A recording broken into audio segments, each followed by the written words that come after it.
président de l'Assemblée nationale a présidé ce lundi la cérémonie d'accueil en l'honneur de son homologue bulgare en visite officielle au Vietnam. La main-d'œuvre vietnamienne travaillant à l'étranger contribue activement au montant des envois de fonds au pays. Le Vietnam s'efforce de promouvoir le tourisme nocturne associé à l'industrie culturelle afin d'atteindre l'objectif d'accueillir 18 millions de touristes internationaux en 2024.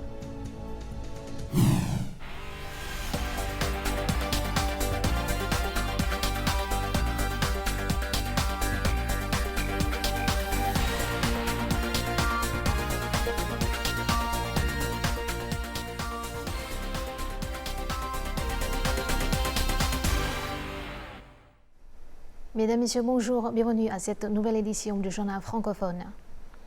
Le Premier ministre Phạm Minh Chính a présidé ce lundi 8 janvier la conférence visant à définir les missions du secteur bancaire en 2024, soulignant que 2024 est une année cruciale dans la mise en œuvre du plan quinquennal de développement socio-économique pour la période 2021-2025. Le chef du gouvernement a exhorté le secteur bancaire à redoubler d'efforts pour réaliser avec succès tous les objectifs fixés. Il a également ordonné de déployer des solutions flexibles et adéquates afin de faciliter l'accès des entreprises et des particuliers au crédit et d'assurer la sécurité du système bancaire.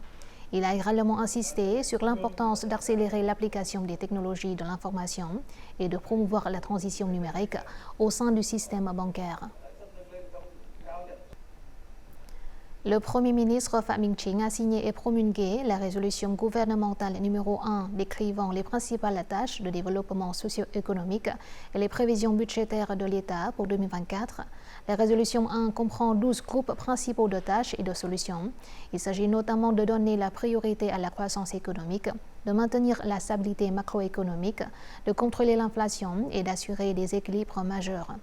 Le gouvernement a demandé à tous les ministères, branches, provinces et villes de publier des programmes, des plans d'action et des documents spécifiques avant le 20 janvier pour mettre en œuvre cette résolution. Le président de l'Assemblée nationale, Vương Đình Huệ, a présidé ce lundi à Hanoï la cérémonie d'accueil en l'honneur de son homologue bulgare Rosen Dimitrov Chelyazkov en visite officielle du 5 au 9 janvier au Vietnam. Suite à la cérémonie, les deux dirigeants se sont entretenus. Le président de l'Assemblée nationale bulgare, Rosen Chelyazkov, a souligné que cette visite contribuera à affirmer la volonté de la Bulgarie de renforcer ses relations amicales traditionnelles avec le Vietnam, son partenaire le plus important en Asie. Le président de l'Assemblée nationale, Vương Đình Huệ, a déclaré que le Vietnam avait déployé des efforts pour mettre en œuvre les recommandations de la Commission européenne sur le développement durable de la pêche, tout en demandant à la Bulgarie d'encourager la CE à examiner et à supprimer le carton jaune contre les produits aquatiques vietnamiens. Les deux parties ont également décidé de renforcer les échanges de délégations parlementaires et de groupes d'amitié parlementaires dans les temps à venir. Le président de l'Assemblée nationale bulgare a plaidé en faveur d'une coopération bilatérale accrue dans des secteurs prioritaires tels que les hautes technologies, la pharmacie, les technologies de l'information, l'innovation et le tourisme. Pour sa part, le chef de l'organe législatif vietnamien a invité les gouvernements des deux pays à signer un accord pour favoriser la coopération entre les entreprises vietnamiennes et bulgares, notamment dans les secteurs de la santé, de la construction, du textile et de l'agriculture. À l'issue de leur entretien, Vương Đình Huệ et Rosen Dimitrov Chelyazkov ont assisté à la signature d'un accord de coopération entre les villes de Lai Châu et de Cache Jali.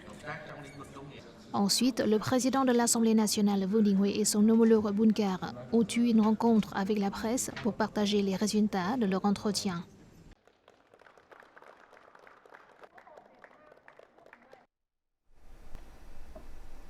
Le même jour, le président de l'Assemblée nationale bulgare, Rosen Dimitrov Chelyazkov, a eu des rencontres avec le président Võ Văn Thưởng et le premier ministre vietnamien Phạm Minh Chính.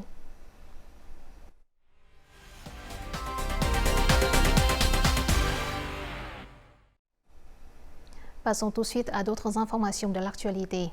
Les exportations de riz du Vietnam ont enregistré une croissance significative tant en valeur qu'en chiffre d'affaires en 2023.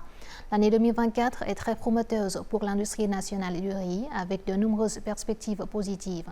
Actuellement, les entreprises de transformation et d'exportation du riz profitent de leur avantage pour augmenter leurs commandes. Tout de suite, les détails. Cette entreprise réserve toujours une grande quantité de riz brut pour l'exportation. Chaque jour, elle exporte en moyenne 7 à 8 conteneurs de riz. De nombreux partenaires étrangers ont signé des contrats à long terme. Les partenaires indonésiens ont importé une grande quantité de riz du Vietnam en 2023. Le Moyen-Orient et la Chine ont également une forte demande pour le riz vietnamien. Les prix à l'exportation du riz vietnamien continuent d'augmenter en raison de l'amélioration de sa qualité. La demande mondiale croissante de produits alimentaires est également un facteur important. Récemment, nous avons signé une commande pour janvier et février 2024 d'une valeur de $785 américains la tonne. Le prix d'une autre commande est fixé à $860 américains par tonne. Les entreprises doivent surveiller l'évolution du marché pour répondre rapidement à la demande des consommateurs. En outre, ils doivent également signer des contrats sur les matières premières avec les agriculteurs pour garantir une production durable. On prévoit que le monde sera confronté à une pénurie de 5 millions de tonnes de riz cette année. En conséquence, certains pays restreignent leurs exportations, tandis que d'autres augmentent leurs importations pour constituer des réserves. Dans ce contexte, l'industrie vietnamienne du riz devrait avoir des perspectives d'exportation positives en 2024. Les produits à base de riz devraient générer un chiffre d'affaires de 5,3 milliards de dollars. Créé en 1993, le FSC est un système international de certification forestière qui sert à garantir que les bois utilisés sont en conformité avec les procédures de gestion durable des forêts. Les modèles de plantation forestière certifiés FSC démontrent clairement leur efficacité économique car le bois se vend à des prix élevés. Dans la province de Quang Tri, par exemple, diverses politiques de soutien sont déployées pour aider les habitants à planter de grandes forêts certifiées FSC, garantissant ainsi un approvisionnement stable en matières premières pour les entreprises de transformation et de production de bois. Voici une forêt boisée de 5 hectares appartenant à la famille de Monsieur Thọ dans le district de Vĩnh Linh. Selon lui, planter de grandes forêts de bois d'œuvre est bien plus efficace que planter des forêts avec une récolte sur 5 ans. Après 5 ans de plantation forestière, 100 tonnes de bois peuvent être récoltées. Au bout de 10 ans, un hectare produira 200 tonnes de bois, générant un revenu de $8 200 américains. À ce jour, plus de 400 habitants de Quang Tri sont impliqués dans l'exploitation de grandes forêts de bois certifiées FSC. De plus, 5 unités sont engagées dans la gestion durable des forêts. Dans la province de Quang Tri, il existe actuellement plus de 50 entreprises actives dans la transformation du bois MDF, du bois stratifié, des copeaux de bois et des granulés énergétiques. Chaque année, ces entreprises achètent environ 10 000 tonnes de bois certifiés FSC auprès d'agriculteurs et de producteurs forestiers. L'entreprise achète le bois certifié FSC à un prix 25% supérieur au prix du marché. La province de Guangxi a élaboré des politiques pour soutenir non seulement les entreprises qui investissent dans l'agriculture, mais aussi les agriculteurs et les coopératives. En conséquence, ils peuvent produire des produits ligneux de qualité éligibles à l'exportation.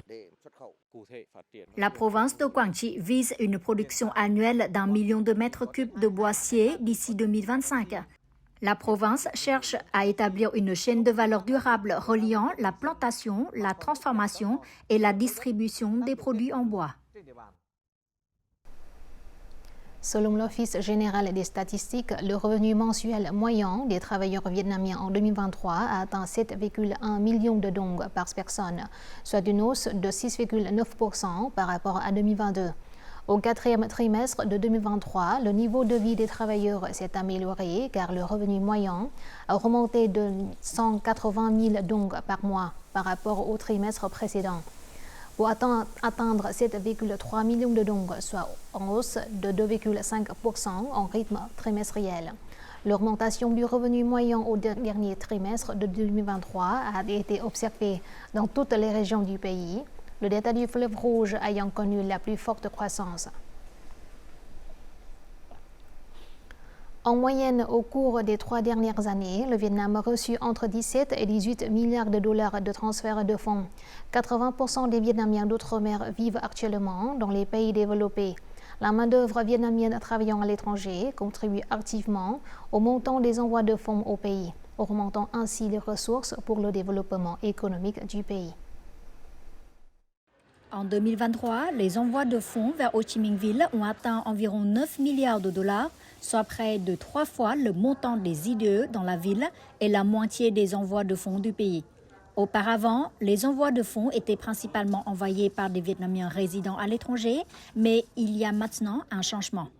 Les envois de fonds vers le Vietnam ont très fortement augmenté. La main-d'œuvre travaillant à l'étranger est très importante et est en augmentation par rapport aux années précédentes. La communauté vietnamienne à l'étranger compte actuellement environ 6 millions de personnes, avec une croissance d'environ 5% par an. Le montant des envois de fonds envoyés au pays au cours des 30 dernières années a atteint plus de 190 milliards de dollars, soit presque l'équivalent des capitaux IDE décaissés au cours de la même période, plaçant le Vietnam parmi les 10 premiers pays au monde à recevoir des envois de fonds. Le montant des envois de fonds envoyés au Vietnam équivaut à 70% des capitaux IDE décaissés. C'est très significatif, mais il ne s'agit que d'un chiffre établi par les banques. Dans les temps à venir, nous devrons renforcer le système statistique et les canaux de réception des fonds pour mesurer avec précision cette ressource. L'importante quantité des envois de fonds ainsi que l'augmentation de l'excédent commercial au cours de l'année écoulée ont apporté une quantité abondante de devises étrangères, contribuant ainsi à stabiliser le taux de change. À la fin de 2023, le taux de change n'a augmenté que de 1,2% par rapport à la même période en 2022. Cela rend le Vietnam plus attractif aux yeux des investisseurs étrangers. On ressent la stabilité du dong vietnamien par rapport au dollar américain. C'est un facteur important pour l'import-export. L'économie vietnamienne connaît une croissance positive et la valeur de la monnaie vietnamienne est stable, ce qui nous aide à nous sentir en sécurité.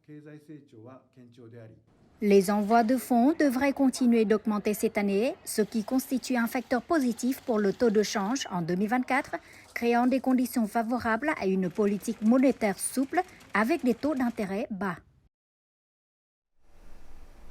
Notre journal continue avec les taux de change et l'indice de la bourse du Vietnam.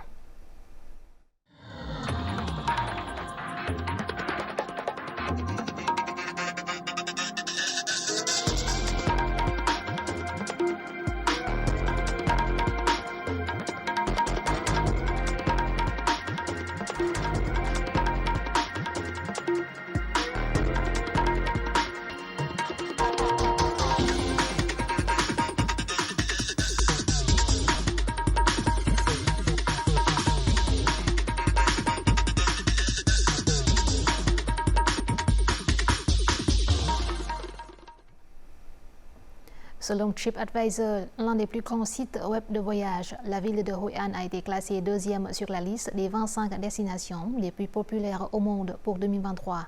Hoi An, qui était autrefois un port commercial animé et important en Asie du Sud-Est, il y a des siècles, conserve encore aujourd'hui ses valeurs culturelles traditionnelles et sa beauté. Située sur la côte centrale du Vietnam, la ville antique de Hoi An est un lieu incontournable pour les touristes du monde entier. Ho Chi Minh Ville figure également sur la liste, se classant 11e parmi les destinations les plus populaires. Hanoï, quant à elle, est classée 17e parmi les 25 destinations culinaires les plus attractives au monde. En 2023, le tourisme a dépassé l'objectif fixé, contribuant positivement à la croissance économique du pays. En 2024, l'industrie touristique s'efforce d'accueillir 18 millions de touristes internationaux et 110 millions de touristes nationaux. Actuellement, de nombreuses localités envisagent d'attirer les touristes et de promouvoir les produits du tourisme nocturne associés à l'industrie culturelle. Ceci est considéré comme la clé pour aider l'industrie du tourisme à accélérer.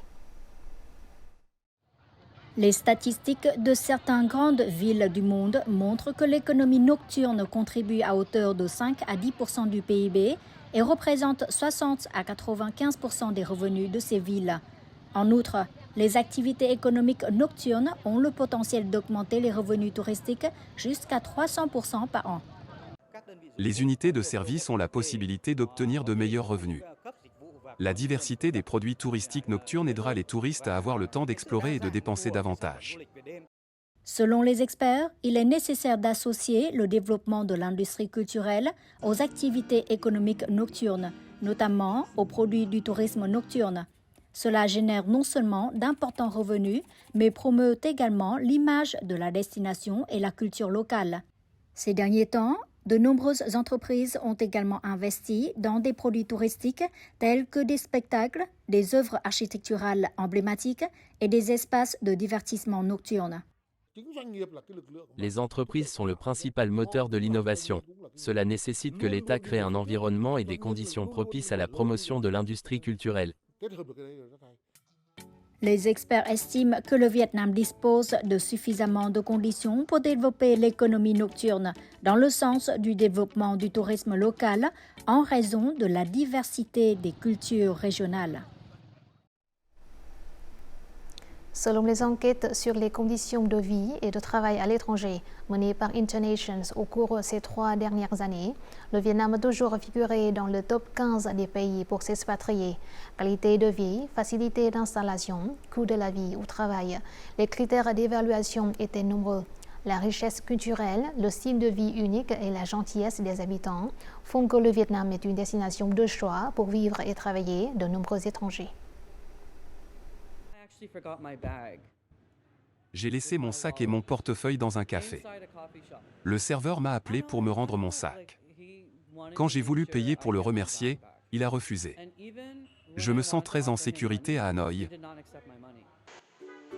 C'est une expérience mémorable pour Victor lors de son voyage de 3 semaines au Vietnam. Il a eu de profondes impressions sur l'hospitalité des gens, la sécurité sur les rues et l'habitude des Hanoïens de boire du café le matin. Quant à Jonathan, qui travaille depuis près de 6 ans à Hanoï, il s'habitue déjà à conduire une moto au marché résidentiel pour acheter des produits frais. Aux États-Unis, les fruits et légumes sont souvent plus difficiles à acheter et coûtent plus cher qu'au Vietnam. C'est formidable de trouver des marchés à proximité où on peut acheter des produits frais comme celui-ci. Pour de nombreux expatriés, ce qui les impressionne le plus est le mode de vie à la fois ouvert, moderne et traditionnel des familles vietnamiennes. Le Vietnam est un pays à l'esprit familial. J'aime beaucoup la façon dont les Vietnamiens respectent leurs ancêtres. Le culte ancestral est très important dans chaque foyer vietnamien. Je trouve formidable que les femmes vietnamiennes travaillent et gagnent de l'argent. Au Japon, quand les femmes ont des enfants, elles ont tendance à quitter leur emploi. Par conséquent, je pense que le Vietnam est un pays idéal pour fonder une famille. En 2023, le Vietnam figurait parmi les 14 meilleures destinations pour vivre et travailler, selon un rapport mené dans 171 pays et territoires par le plus grand réseau mondial des expatriés, Internations. Le Vietnam est un endroit où il fait bon vivre avec des prix abordables. D'autres indicateurs positifs sont la facilité de se faire des amis et la convivialité des Vietnamiens.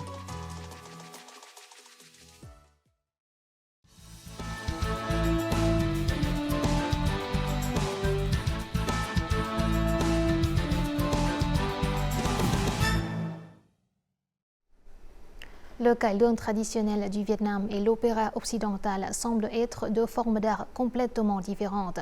Récemment, un metteur en scène français d'origine vietnamienne a eu l'idée de les combiner dans une production qui défie les attentes. Le public a été invité à explorer un univers où l'élégance de l'opéra classique s'harmonise avec les mélodies et la narration émouvante du Cải Lương. Rejoignez-nous pour embarquer dans cette extraordinaire odyssée musicale où l'Orient rencontre l'Occident et l'histoire millénaire du Vietnam est recréée avec délicatesse et poésie à travers le point de vue d'un metteur en scène français d'origine vietnamienne. Dans le 3e acte de l'opéra de 3 heures, le dialogue entre le Cải Lương et l'opéra a duré près d'une demi-heure.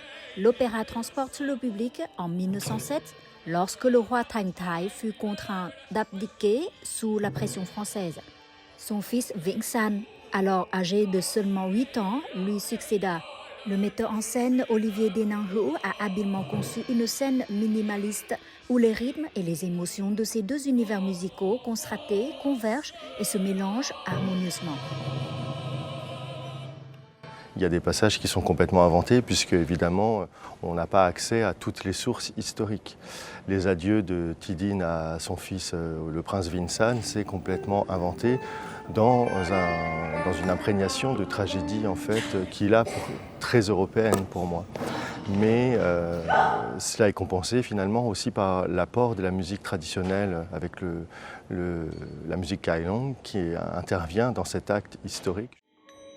L'opéra s'ouvre avec Antonin, un garçon français de 15 ans, entendant pour la première fois la voix de son grand-père. Cette voix est peu familière, venue d'un pays oublié, le Vietnam. Intrigué, Antonin se tourne vers sa grand-mère, Rosaline, et lui pose des questions sur ses racines et le pays où elle est née. En réponse, Rosaline raconte des légendes, des histoires et lui partage les valeurs culturelles millénaires du Vietnam. J'ai dû évidemment chercher aussi des éléments historiques pour comprendre l'histoire du Vietnam, le lien avec la France, l'histoire de la colonisation, mais aussi aller au-delà de tout ça pour découvrir l'histoire millénaire, 4 fois millénaire du Vietnam. Et donc, grâce à ça aussi découvrir les légendes, les contes, la poésie, la culture, les arts vietnamiens, qui ont été une source d'inspiration très importante dans cet opéra. L'opéra a été écrit et mis en scène à Ho Chi Minh Ville sur une période de 2 ans. Lors de la création de la pièce, le metteur en scène a employé un style combinant visuel, chorégraphie, dialogue et musique. Le chef d'orchestre français Benjamin Attahir a supervisé la production musicale pendant plus d'1 mois. J'ai essayé d'introduire de la musique traditionnelle vietnamienne dans cet opéra. Le Kelung est un genre de musique apprécié des habitants du Sud.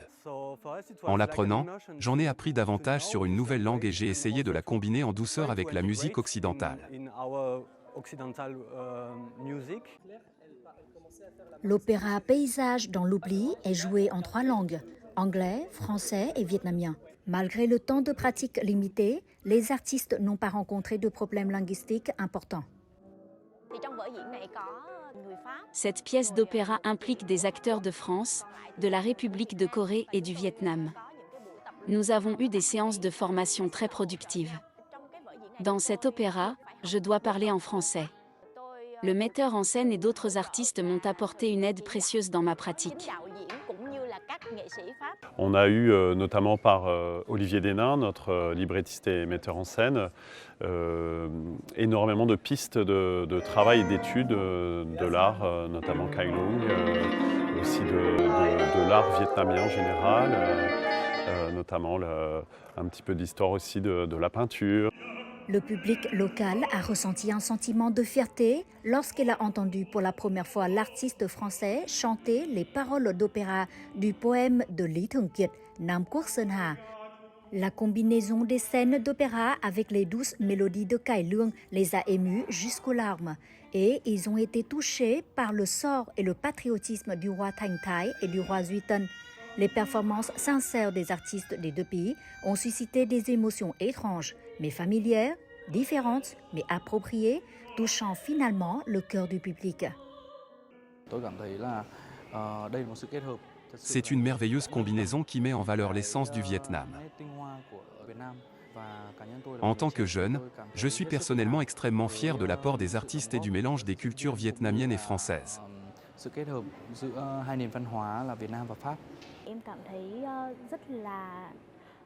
Je me sens très émue de voir la culture et les instruments de musique vietnamiens et l'opéra français se combiner harmonieusement sur scène.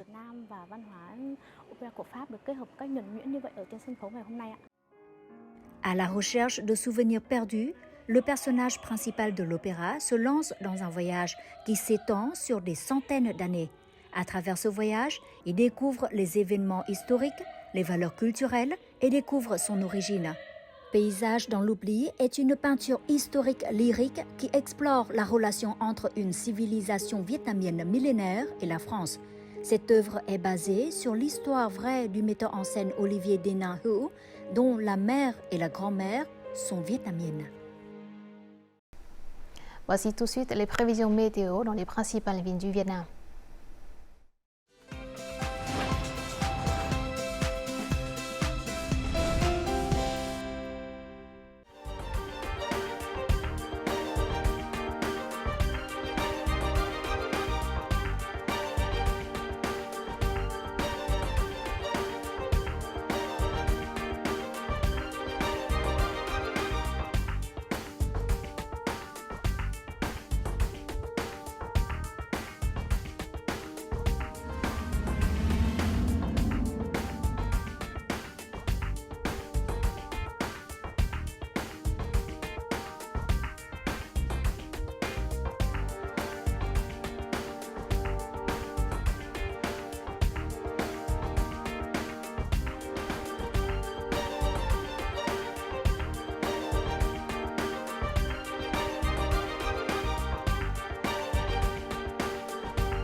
C'est la fin de notre journal francophone. Merci de votre attention. Afin de regarder en ligne les émissions de la chaîne VTV4, veuillez consulter le site web apparu à l'écran.